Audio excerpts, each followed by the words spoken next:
has long, narrow sleeves fitted like a shirt, and it's one of the pieces that we actually wear to the hospital or to different places to do different liturgical things that aren't associated necessarily with the church. So if you've ever been in the hospital and I've come to visit you, I wear it. It's easier for me to get through the desk and everything like that when I'm wearing it, okay?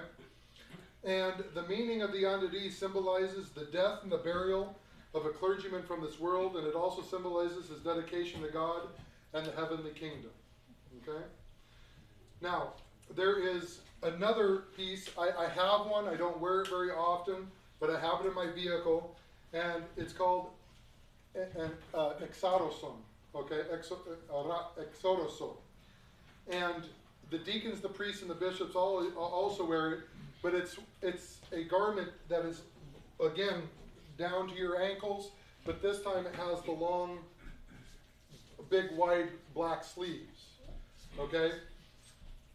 And it's also called the outer cassock, all right?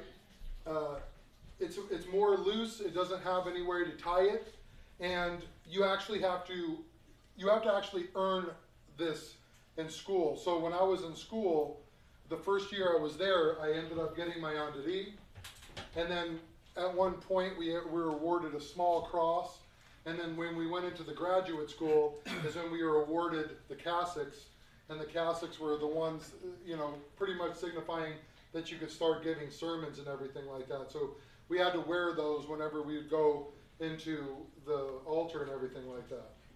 So the outer cassock is common among bishops, priests, deacons, monks, and nuns. All right, and the meaning is similar to the Andadi, which symbolizes death to the world and all worldly things. Now you will see different guys wearing different colors of cassocks. You're gonna some guys have gray, some guys have purple, some guys have blue, but they're typically supposed to be black because it's supposed to symbolize the remembrance of death. Okay. Any questions about the Andadi before I move on to the priestly and the deacon's vestments? Yes. In Europe, I did see someone wear a non-black cassock, and they explained that if it was a married priest, he was allowed to have color, but if it was a monastic, it had to be black. Right. Right.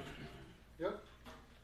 So the next piece is the baptismal robe. Okay, as you've seen the last few, almost a month and a half, what does everybody that gets baptized wear? Something white, right? So the sticharion is the piece that the deacon, the priest, and the bishop all wear. It is supposed to be white. Now, some of the guys will get fashionable and make their sticharia match their vestments. They'll get purple ones or they'll get blue ones, but they're actually supposed to be white. Okay. Now, the sticharion is one piece. Okay, and it usually has a cross on the back. And whenever there are certain prayers, Seraphim, can you go grab my book off my stand, the one that I use for service? It's somewhere in there. Each one of these pieces have actually a prayer associated with them, and that's what I'm having him to go send it to him. So each one of the sticharion is going to have, and depending on, I got this one down here with the design work, but sometimes they're kind of plain, or they'll just have something that going around the bottom.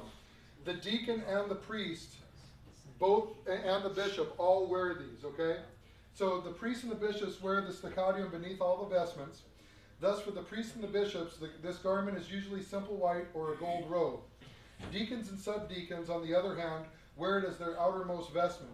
So theirs is typically have brighter colors and more intricate embroidery with a cross between the shoulder blades. Additionally, the deacon's sticharion is open down both sides, held closely by buttons. Some jurisdictions call the deacon's sticharion the dalmaticon, which was its name in the 4th century when the vestments were developed. You might not be able to. Hold on. Got a red cover.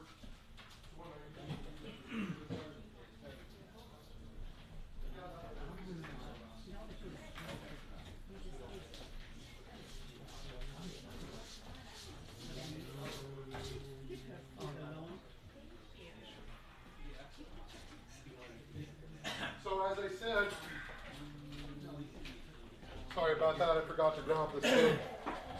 So this is the book that we use for services. It also has the vesting robes.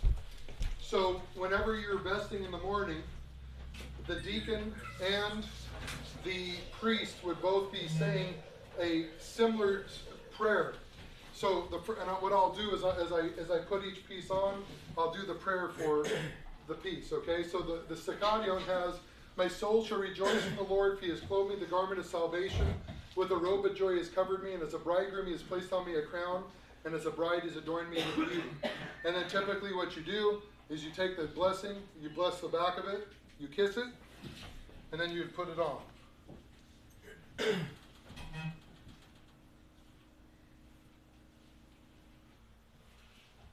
Okay, so it goes all the way down. The meaning of the Saccadion is the robe of salvation, the white garment every Christian dons on the day of his baptism. Thus it symbolizes the new humanity of Jesus and the life in the kingdom of God. Okay? So again, it's the same prayer for the deacon and for the priest.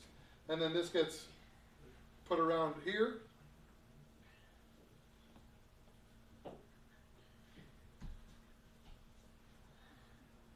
All right?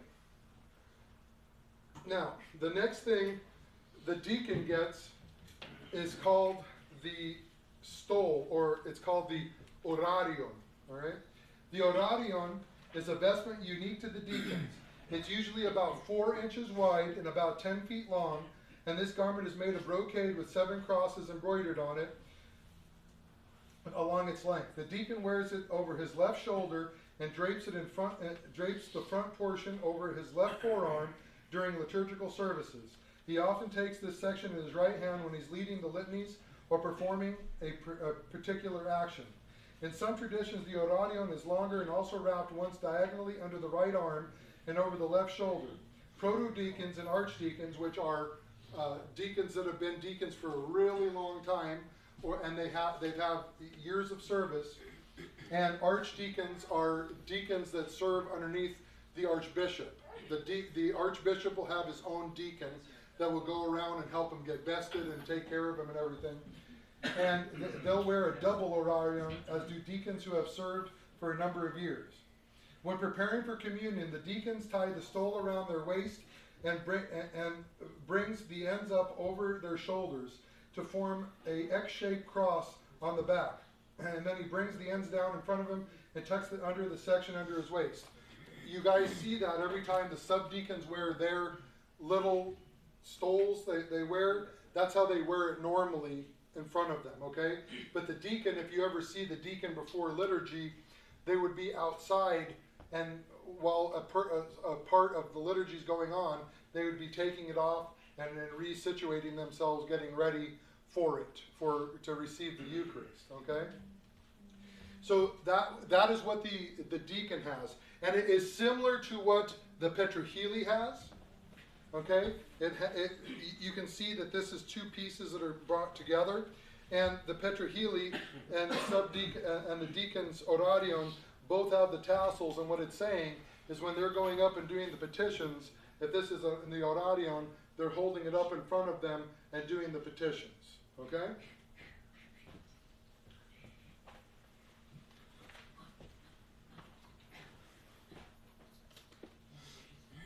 Let's see here. Then the tassels are the people that they're praying for. Right.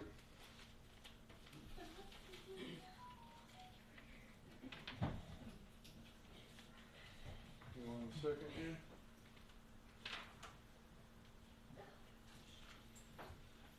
All right. So the next thing, yes, what Natalie was saying is that the tassels are representative. Every time the priest or the deacon goes in, it's bringing in the people, and each one of the people are represented by the golden tassels or whatever color tassels that they are.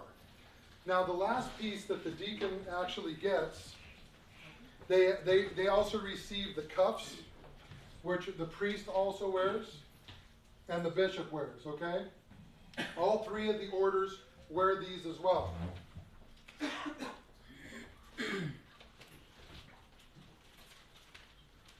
So the cuffs, which I will put on in 1 second when I get to the priestly prayers, have the prayers. Your right hand, O Lord, was made glorious in power. Your right hand, O Lord, has crushed the enemies. With the greatness of your glory, you wiped out your adversaries. That's for the right hand. And for the left hand is your hands, O Lord, have made me and formed me. Give me understanding that I keep your commandments. It's the same prayers, so I'll be doing those in a second. So the deacon, that's as far as the deacon gets with the vestments. So you can see as from the deacon to the priest, and the priest to the bishop, layers of vestments start going on depending on the responsibility of the priest.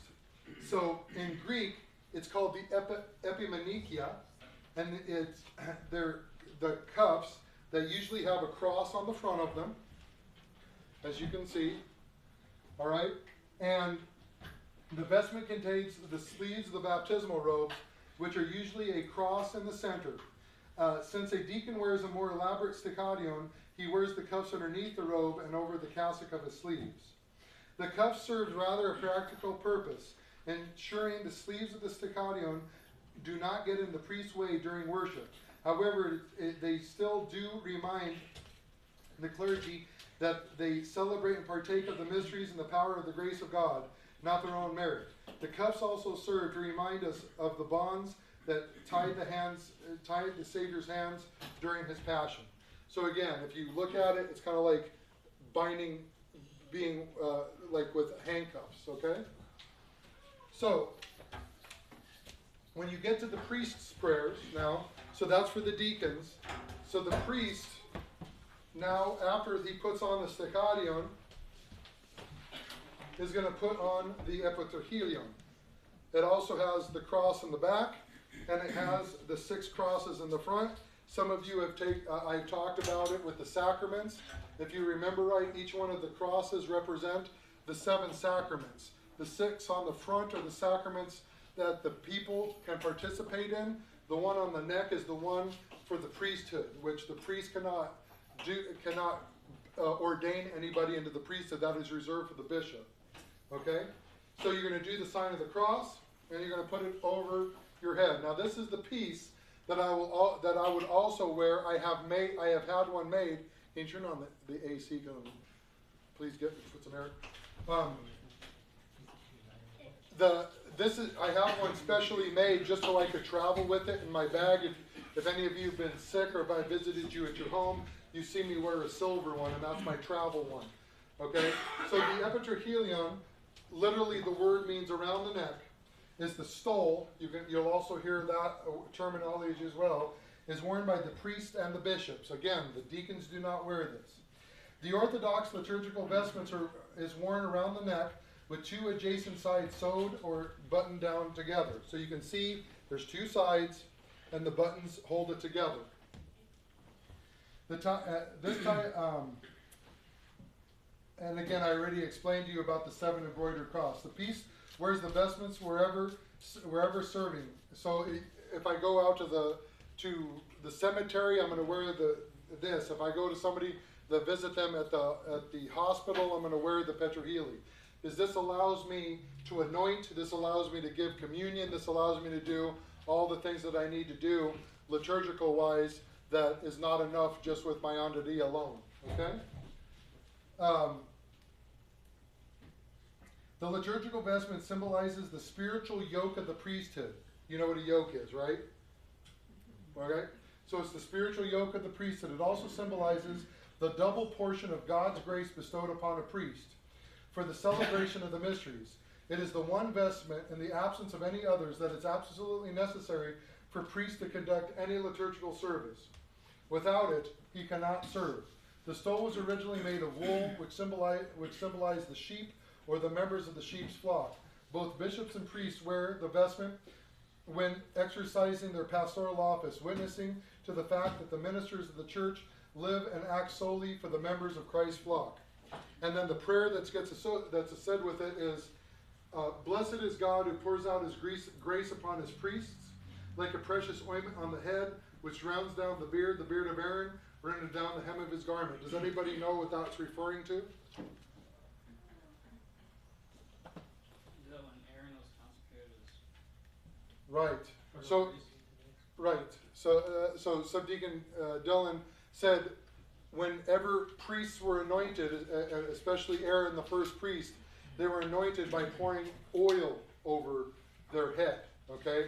So this is signifying, because I'm putting it over my head, I am asking for it, and the oil would run down his beard and out. Okay. Very good. I'm going to come back to the pectoral cross. So the next piece that the priest wears is called the zoni, okay, the belt. The belt is a liturgical vestment Orthodox priests and bishops use, so this is only for the priests and the bishops, to fasten the stacharion and the epitharchilion to his body. So you're going to take it, and explain that there's a big open side on each side. So you're going to take this, and typically how it's done is you tie it, you do the sign of the cross over it, and it says, blessed are those who gird me with strength and makes my way blameless, making my feet like the feet of a hart and setting me in high places. Okay, so it goes across here, and it keeps everything kind of in its place. The zoni signifies that the priest wears the mortification of the body and chastity, having girded his loins with the power of truth. It also symbolizes the divine power that strengthens this priest during the course of his serving. Further, it reminds us of the towel which the Savior was given for the washing of the disciples' feet at the mystical supper. So remember that Jesus went and washed his disciples' feet, right? So that's where he would tuck the towel in, and when everybody was washing their feet, he would use the towel to dry their feet. Okay? Right? So the next piece the priest does, and I already read the prayers, is the right and left cuff. All right? Again, you're going to do the sign of the cross. And it's however the priest decides to do it, back and forth or whatever. There's no certain way, but you slide it over.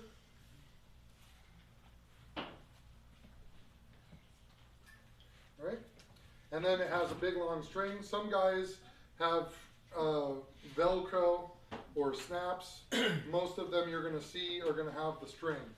So you're going to take it.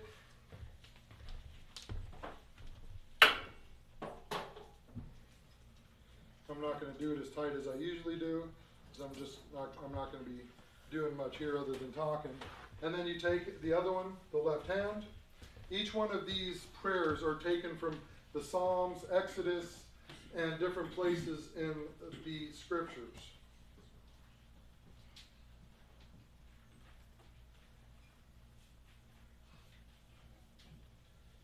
Okay? So those are the cuffs.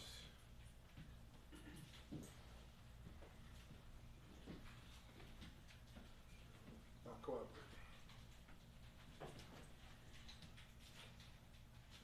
All right? All right, so the next piece, I'm having to go back and forth with the book a little bit because I'm trying to keep it in order the way that they're used. This is one of the pieces that you have not seen me wear yet. This is something that is earned at some point during your career as a priest. In the Greek archdiocese, the priests do not start out as father confessors. When they are able to get their father confessor status, that's when they're awarded this diamond-shaped piece of vestment, which is called the epigonation. All right? The epigonation is a diamond-shaped vestment worn over the right knee of the priest and bishops. In Byzantine tradition, priests are awarded the epigonation upon elevation to the rank of exomologios, or the confessor, like I just said. All right, and the Russian tradition is given after many years of service, which is where we're at with the Carpatho-Russian Church. So not very many one of the guys that I've seen actually have these. The epigonation represents the shield. It represents a shield originating from the thigh shield worn by soldiers during the days of the early church. The epigonation symbolizes two things. First, it denotes the celebrant as a soldier of Christ, and the second, it symbolizes the sword of the Spirit, which is the Word of God. The wearer defending of the faith by smiting all that is impure and vicious. So, whenever you're wearing this, I'm just going to show it. Like I said, I have not been awarded it yet, but it would go over like this, underneath the tetraheli, and it would be put over here, just like that. All right? So it would go over, again, over the right knee. Wait, what do you need to do to be awarded it again? In the Carpatho-Rusin Church, it's years of service whenever Metropolitan Gregory says that we've earned it. Oh, it's not a set? No, it's not a set thing for the Carpatho-Rusin Church. It's a little bit different. But like I said, in the Greek church, I had a friend of mine, he was a priest for 12 years and he never was able to do confessions. I don't know why the bishop decided it, but and then when he finally was able to do confessions, that's when he was awarded the epigonatium. So whenever you see that in the Greek tradition, you know that they're able to do they're a father confessor. Or unless they just don't feel like bringing that piece, sometimes they just don't bring it. But how have you not been awarded this? But Father, so in the Carpatho-Russian church, I mean, as soon as you're ordained, you can hear confession. Right. So as soon in the Carpatho-Rusin Church, the first day you're ordained, you're a father confessor. Okay. So that's why I'm saying it's a little bit different. You know, that was the question I asked Metropolitan. I was like, so how long do I gotta wait? You know, because both of us were from the same tradition. I said, oh, how long do I need to wait before I can do confessions? He says, this afternoon, after you get ordained, you can do confessions. So It's like, okay. is that why, like at your church, you said that you've never done it? Maybe are they not a confessor? I heard, you know. There's a possibility that they're not confessors, or as you all can see, and I don't know, I don't know personally any of the guys, but you can see how much time it takes, and how much effort it puts into actually getting people to do confession. It's a big portion of time every time. That's why I started doing Vesper Saturday night to do confessions. So it might be just because of time, and if they only have a priest every 2 weeks that comes and leaves, they're not going to be, you know, unless you absolutely ask them. All right?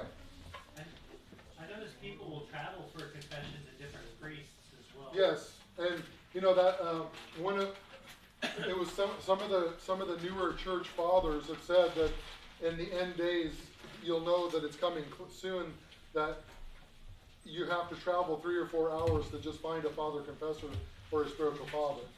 So whatever it's worth, who knows if it's coming close. All right, so the prayer which is said with this is, fasten your sword upon your loins, O mighty Lord, in your glory and majesty, and ride forth victoriously and reign for the cause of truth and meekness and justice. And your right hand will guide you wondrously, always, now, and ever, to the ages of ages.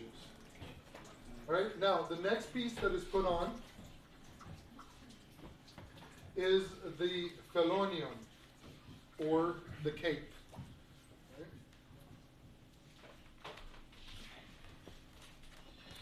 So the phelonion is a liturgical vestment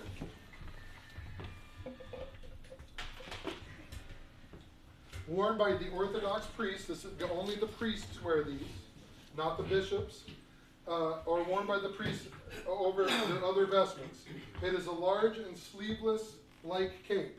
The front portion of the cape reaches down to the priest's waist, while the back portion touches down to his ankles. There are two main styles of vestments, Byzantine or Greek. The Byzantine or Greek phellonia simply fit over the shoulders, while the Russian phellonia have a high stiffened collar. Okay, so what it's talking about, so again, when you do this, when you do the prayer, it's your priest, O Lord, should be clothed with justice, and your saints shall exult with joy, always, now, and ever, to the ages of ages. Right, so again, it's down here, and typically you'll always see me when even during Vespers, I'll put it on for the entrance, and it always gets put on when you're doing a gospel reading, okay? So some of them have the strings, some of them don't. I like the ones with the strings. So what it's talking about here is some of the Russian vestments have a high back. I don't know if you guys have seen them, but it's comes up high. All right?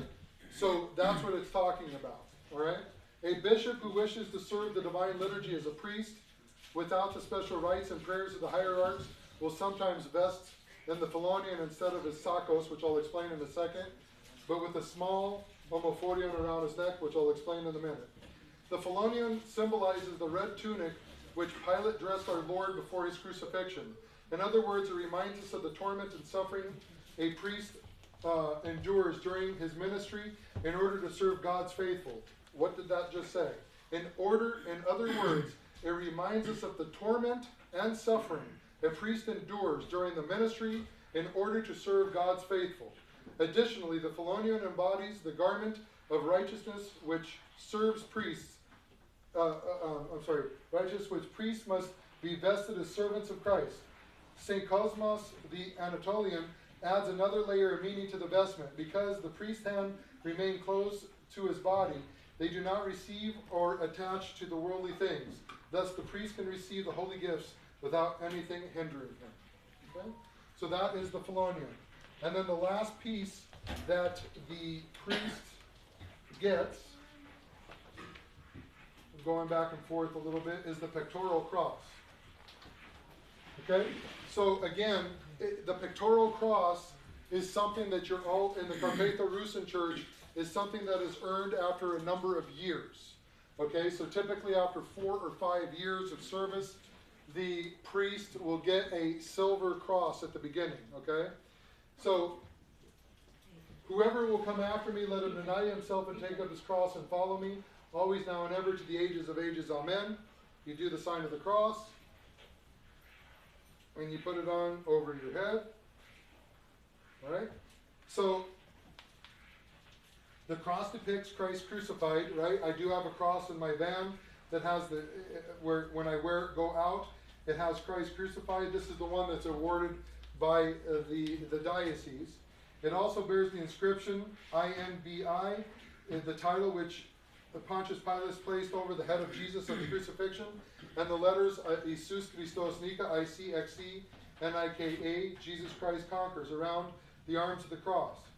Additionally, they have a small icon of Christ made without hands at the top of the cross. This is typically the ones that you're going to wear. In the Russian practice, the back of the cross bears St. Paul's words to Timothy: be an example to the believers in speech and conduct, in love and faith and purity. All right? Throughout the Orthodox Church, all bishops wear the pectoral cross. In some jurisdictions, all the priests also wear a cross, while others, the pectoral is bestowed as an award for faithful service. So again, at about 4 or 5 years is when I got mine, and then after a number of years, you will, in the Carpatho-Rusin, what I understand is you get a gold one, and then you actually get like a jeweled one at some point for when you become like a proto-priest, and the very, very last one that you get is actually just wood. All right? So you're going, and then it's wood. That's the biggest, highest, to carry the wood of the cross. Okay? So bishops award pectoral to priests in degrees: silver, gold, and jewel. When a priest is first ordained, he receives a silver cross. Again, it's different with the Carpatho-Rusins. It's a number of years afterward. The cross is plain and is not decorated or enameled aside from the engraving or relief. This distinguishes them from the deacons and monks, who otherwise look exactly the same when they're not in their vestments. Okay? The gold cross is the second degree, which is worn by the archpriests, abbots, and abbesses as a mark of their office. And again, it's a little bit different for the Carpatho-Rusin. Each jurisdiction has something different. And then the highest degree is the jeweled cross. As its name implies, the cross usually has jewels on its surface and has an Eastern-style mitre on the top. All right? And you've probably seen them where the chain comes down and it looks like there's a small mitre on the very top of it. Any questions so far about the priest's vestments? About the hats. The what? The hats. Some of the jurisdictions, they wear these. Yeah, I'll talk about that in a second too. I kind of anticipated some of those questions. So. Okay. So now you have seen when Metropolitan Gregory comes. I don't know if he has it in that picture or not. The glare is on there. But He does. the priest, the bishops have the mitres. Yeah. Okay, so and actually some of the Russian priests that become archpriests will also be mitred priests. Okay, so there are some priests that receive mitres as well. Okay, the mitre is a vestment worn by the heads of the Orthodox bishops as part of their ceremonial dress. In present times, this vestment is fashioned after the imperial crown of the late Eastern Roman Empire. It is shaped like a bulbous crown. Mitres are constructed by various materials, brocade, damask, and gold cloth, and in many cases are decorated with jewels and embroidery. While they come in gold most of the time, mitres do come in other liturgical colors. Additionally, there are 4 icons attached to the head covering. These are the icon of Jesus Christ, the Theotokos, John the Baptist, and the cross. Atop the crown is a cross, usually upright for the bishop and lying flat for the priests. The wearing of the mitre is usually exclusive to bishops, but it may be awarded to archpriests, proto-presbyters, and archimandrites. Metropolitan Gregory, as far as I understand, he does not award mitres to any of the priests. They used to, but they don't do that anymore. Okay. The next piece. What? Yes. What would you get one for? Years of service again. So like, if you've been in a church for like 40 or 50 years, and you have a number of priests, somebody gets elevated to the proto-presbyter, which is the first priest, the highest ranking priest in the church. Or if a proto-deacon, it's the highest ranked deacon of the church. Okay? If All you right. have to live long enough. If you live long enough, yeah. All right, so the next piece that the bishop wears now, these are all bishops, is called a sakos. So they're going to put the white piece on the staccato on, and then they're actually going to put on what's called a sakos, which in the Greek is sackcloth, and a vestment worn by the Orthodox bishops in place of the priest's phalonion. Okay, so it's in place of this. All right. The bishop wears a sakos whenever celebrating the divine liturgy and other services when called out by the rubrics. The sakos is a tunic with wide sleeves and a distinctive pattern of trim. It reaches below the knees and fastens up the sides with buttons or ribbons. And typically, like when Metropolitan Gregory comes, it's it's one piece, but he'll put it over his head, and then he puts out his arms, and they're usually bells, and there's loops, and you loop it all the way down, and that's why you can hear the bells rattling when he goes by, short, small bells. There normally is a cross in the center of the back, which the bishop kisses before it's placed on him. Traditionally, bells are attached to the sakos, following the biblical direction of the vestments of the Jewish high priest. In some traditions, the bishops may choose to celebrate the liturgy as a priest, which means they do not fully vest, nor does he use the dikirion and the trikitiron, which I'll talk about in a second, which are the liturgical candlesticks that the bishop has. In the case, instead of the sakos, he wears the phalonion. So, in other words, if the priest decides that he wants to just celebrate as a priest, he can do so. It's his initiative to do so. He would go ahead and wear the phalonion instead of the sakos. But whenever you see Metropolitan Gregory come, you'll always see him usually with the sakos he puts on. Okay? Any questions so far? Well, when would he basically serve just as a priest when he was just something local and? Something local, or he just doesn't want all the fanfare, or he just wants to serve as a priest. Right? Or if there's a need for it. Yeah. Right? If there's a need to just serve as a priest, then he'll do so. Okay? And I'm sure there's probably a couple of other reasons, but I don't know the reasons. All right? So, you will also see the priest, the bishop, wear an homophorion. Okay? It looks like a petrohelion, except it's a little bit wider and much shorter, and it goes over the neck and it kind of folds over the front. And you can see it with Metropolitan Gregory right there. You see how it's much shorter that he's wearing on that the picture of him right there?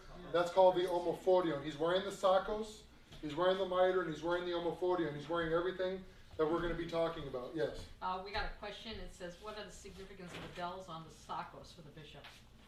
It's just design work, and it also talks about it. Let's see here. Traditionally, the bells are attached to the sakos following the biblical directions for the vestments of the Jewish high priest. So it's from the it comes from the Old Testament with the Jewish high priest. Are there a set number? There are, but I don't know the number by hand, by heart. I believe that there is a set number of ones, but it also depends on how tall the bishop is or whatever, but I don't know if there's any significance with the number or not. Anything else? All right, so the omophodion, in the Orthodox liturgical tradition, the omophodion is a vestment for Orthodox bishops, which the bishop wears around his neck and shoulders. Originally of wool, it is a band of brocade decorated with crosses. There are two types of omophodion, great and small. The great omophodion is worn most often. The bishop may wear the small omophodion similarly to the way the priest wears his epitrachelion out of convenience. In addition, when multiple bishops celebrate liturgy together, it's customary for the chief celebrant to use the great omophodion while the other bishops wear the small omophodion. The meaning of it is the omophodion serves as the symbol of the bishop's spiritual and ecclesiastical authority. We often say in Orthodoxy that those subject to the bishop's authority are under his omophodion. So I am under his omophodion. I'm under his authority. Okay? We're all under his omophodion. Further, the omophodion symbolizes the lost sheep that the good shepherd Christ finds and carries on his shoulders. Right? You've seen the icon of Jesus holding the sheep over his shoulder. Right? And in other words, this emphasizes the bishop's pastoral role as an icon of Christ. Okay? Now, there are two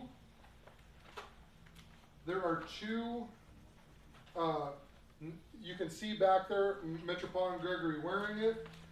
There is a round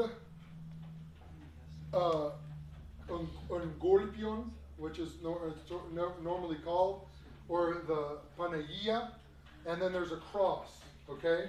So the panagia, which means all holy, is a title given to the Virgin Mary in Orthodox tradition. This same word also refers to the medallion worn by the Orthodox bishops that bear the icon of the Holy Theotokos. In some traditions, the medallion is also called the engolpion. The panagia is usually ovular in shape and crowned with a depiction of a mitre. Okay? So you can see he is wearing one of those in that photograph up there. All right? And whenever a bishop vests for divine liturgy or another service, he wears a panagia and a pectoral cross over his vestments. This is often the detail to help newcomers and young Orthodox to distinguish a bishop from the priest or monk. The primate or patriarch of an autocephalous church, when fully vested, wears a panagia, a pectoral cross, and an engolpion of the Christ. So if you ever see the patriarch, he's going to have three. Okay? So again, the ranks, more and more stuff get put on. Okay? Sometimes bishops may wear a panagia, which is either square or shaped like a double-headed eagle. This is especially true of the bishops of the Greek tradition. Okay? So those are what you're going to see Metropolitan Gregory wearing when he does come. You're going to see everything that's pictured in that photograph up there. And the last thing that he has, you can see he's holding in his hand. He'll have people hold it. It's called a crozier. Okay? And in Greek, it's the paterissa. All right? Is a staff Orthodox bishops and senior monastics carry as a symbol of authority and jurisdiction.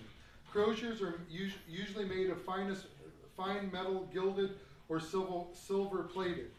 Some may also be made of fine wood. These staffs come in with two types on the top. The first one, which you see Metropolitan Gregory having, is a pair of serpents or dragons with the head curled back to face each other, with a small cross between them. This symbolizes the bishop's diligence in protecting his flock, and it also comes from the Old Testament, where the people were getting stung by bitten by the serpents, and Moses was instructed to make the staff with the two serpents on there, and every time they got bit, they would look on it and they wouldn't die from being poisoned, okay? So it's the same idea. And some of the other bishops will have the Greek letter tau with the arms curving downward, surmounted by a cross. Tau is the ancient Greek symbol of resurrection and life.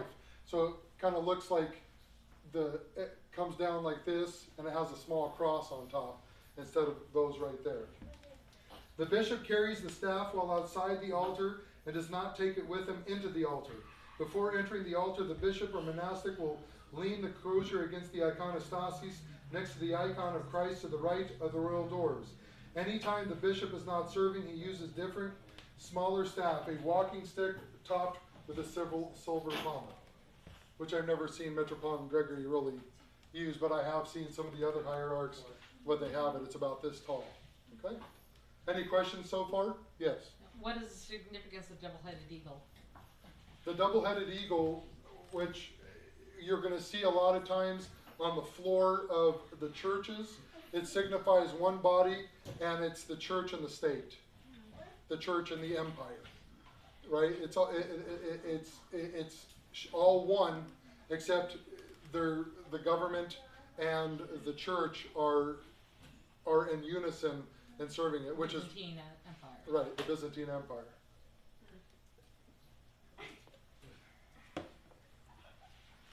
All right, so the next thing that Nadia was asking about, and the short version is the Kalimafi, and or the Kamelavka, and the Kamelavkion. All right, it is an item of headwear among the clerical clothing worn by Orthodox Christians, monastics, and clergy. As with most items of Orthodox vestments, this headwear developed from the clothing worn on an imperial court of the Eastern Roman Empire. This kalimavka is worn during church services. And what it's talking about is, you'll see Metropolitan Gregory wearing the black, and then he has like the black drape kind of. It's a veil. Yes, like Saint Nectarios is wearing in the icon behind. Okay. Yeah, and also Metropolitan Gregory's pictures on that wall. Right, and Metropolitan Gregory is here, and Patriarch Bartholomew is here, and they're both wearing it as well. Okay. The kalimavka is a hat in the form of a rigid cylindrical head covering. In appearance, it is similar to a stovepipe hat without a brim. The appearance and the use of the kalimavka varies among the different traditions in the Orthodox Church. Ordained clergy, both monastic and married, wear a kamilavkion that has been flattened, conical brim on the top of the cylinder. Monks wear a simple black kalimafi, I'm going to use the easier word, that is covered with a black veil called an epanokamelavkion. It's a hard word. Higher deacons, that is, deacons who are monks, remove the veil when they vest for services. Higher monks, priests, and who are monks do not. Nuns in the Greek tradition normally do not wear a kamilavkion, only a veil. Give me 1 second here.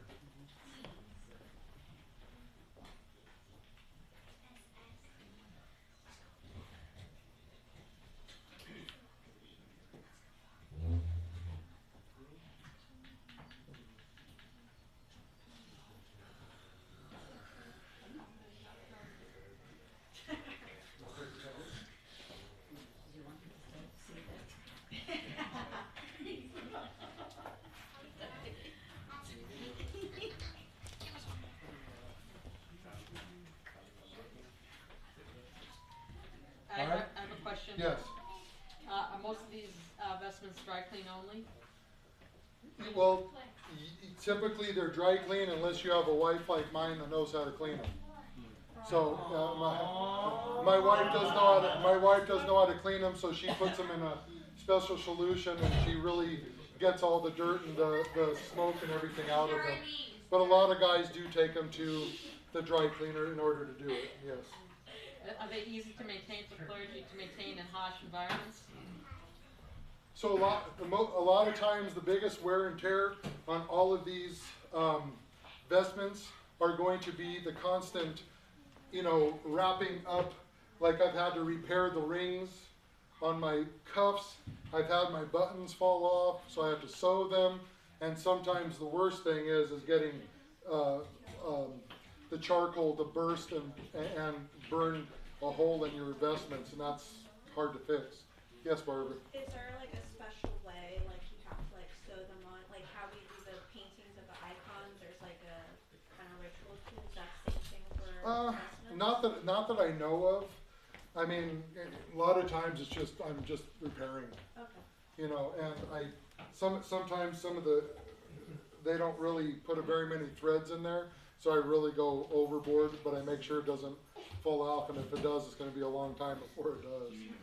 But not that I know of. What about when they're made? They're just.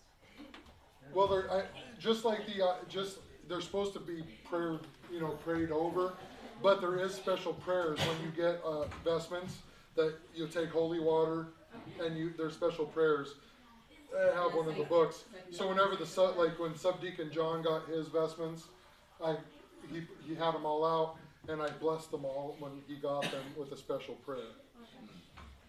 Father, I have a question. When Yes. we were in Taco Spring, only 2 priests, they didn't wear the hat the whole time in the liturgy. Only they wore it when we start the procession.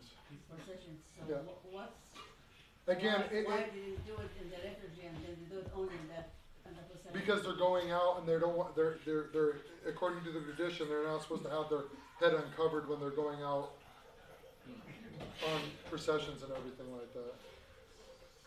But they're supposed to wear it when they do liturgy? They're not. No, you're not supposed to wear it. Even Metropolitan Gregory, if you remember, he'll take the mitre off and he'll set it off to the side. He does not wear any head covering during liturgy at all.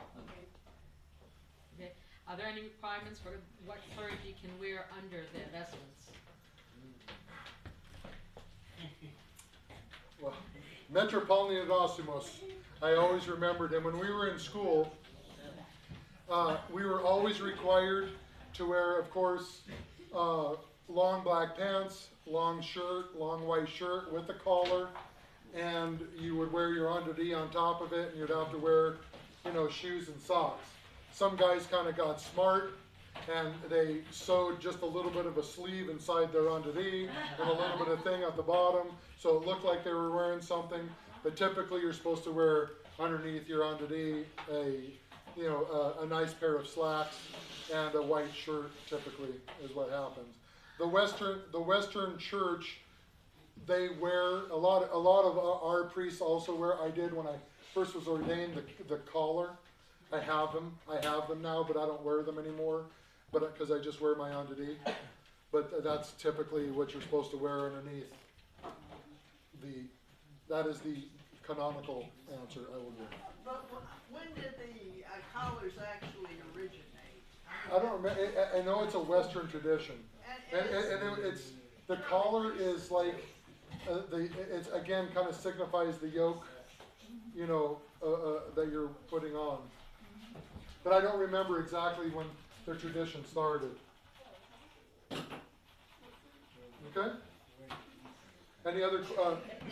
The last thing, it's not really a vestment, but I know sometimes Metropolitan Gregory never usually brings them, but if you go to a church that has the bishops, they will have 2 candles. One candle has 2, and one candle has 3 candles. Anybody guess what the 2 and the 3 stand for? 2 natures, Trinity. Right. So the bishops will be wearing it, and will be carrying those, and they'll usually, like the candle with the 3 will usually be bent, so it's all forming one, and then the 2 is bent, so it forms one. Okay? They're 2 candlesticks. Yeah, the two candles are the two natures of Christ, and then the Trinity, okay? And you'll usually see that during the hierarchical divine liturgy.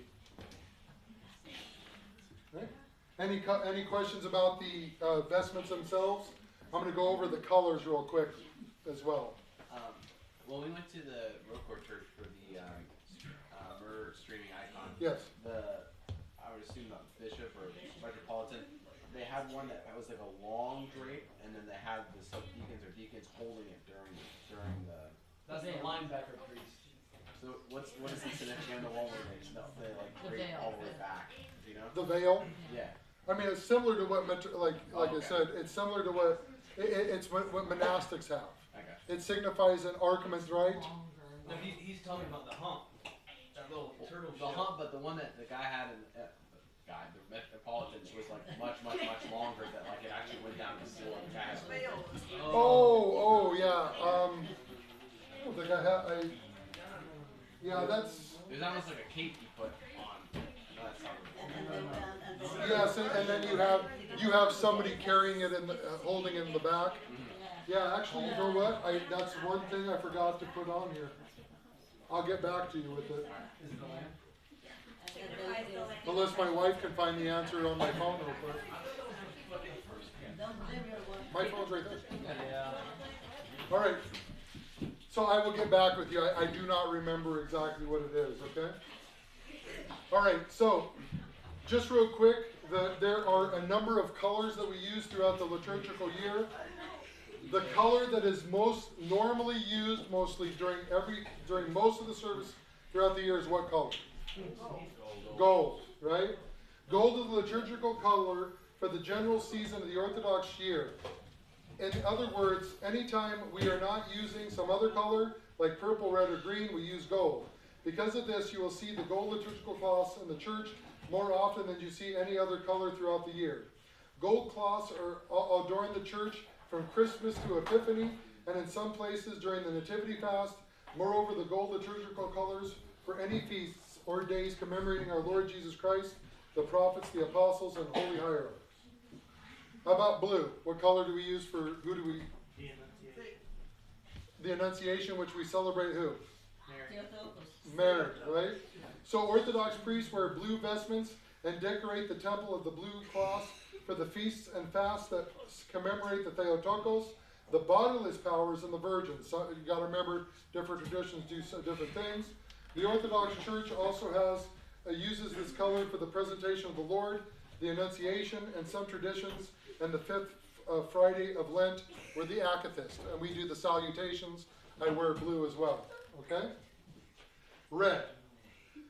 Another frequently used liturgical color in the Orthodox Church is red, the color of blood. Right? We decorate the church with red cloths, and the priest wears the red vestments in the following times. Typically, the commemorations of the cross. Now, some churches, they're going to wear red for some of the saints that have been martyred. Okay? And some churches, we wear, for the apostles and everything, we wear green, which we'll be talking about. But green is also used during the Feast of St. Peter and Paul, the Advent fast in November and December, the feast days for the Holy Martyrs, the Great and Holy Thursday, which is dark red, and the Paritza and the Nativity. But like I said, some of these I actually wear green, okay? And in some places, orange and rust replaces red during the Saints Peter and Paul fast. All right, so the next color is green. Next, we use green vestments and clothes to mark the feast of Pentecost and its post-feast and Palm Sunday, which we use gold, as well as days commemorating angels, prophets, monastic saints, ascetics, and fools for Christ. In some places, green is worn for the elevation of the Holy Cross, which I have seen different priests wear that, but we usually wear red in our tradition.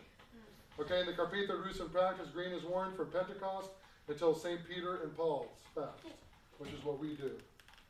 All right, now we're getting into the black and purple. Black and purple are liturgical colors worn for Lent.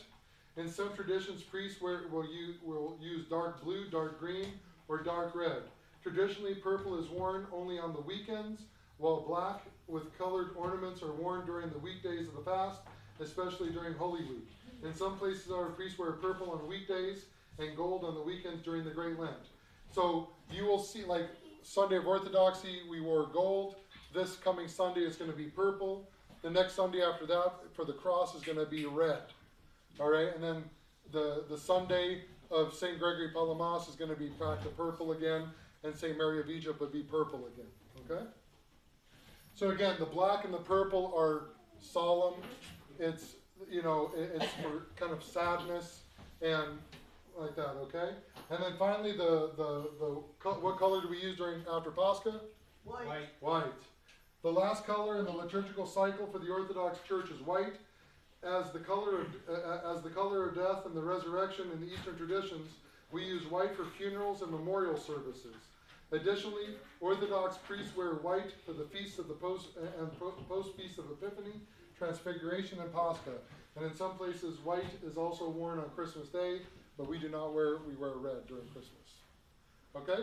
So those are, in general, a simplified idea of the vestments that the deacons, the priests, and the bishops wear, and the liturgical garments, and then also the color scheme. Yes? You said when a priest gets buried, they wear their vestments? Right. So if the priest is married, then the wife will pick. If the wife is still surviving, the wife will usually pick out a set of vestments that the priest might have been ordained in, or a color that the priest would want to made a request, or his favorite color, or whatever. But yes, the priest. For some of you who went with me to go do the funeral for Father Bill, one of the last things we do as fellow priests is we go to the mortuary and we vest them in the final time in their vestments. What color is a marriage ceremony? Usually white.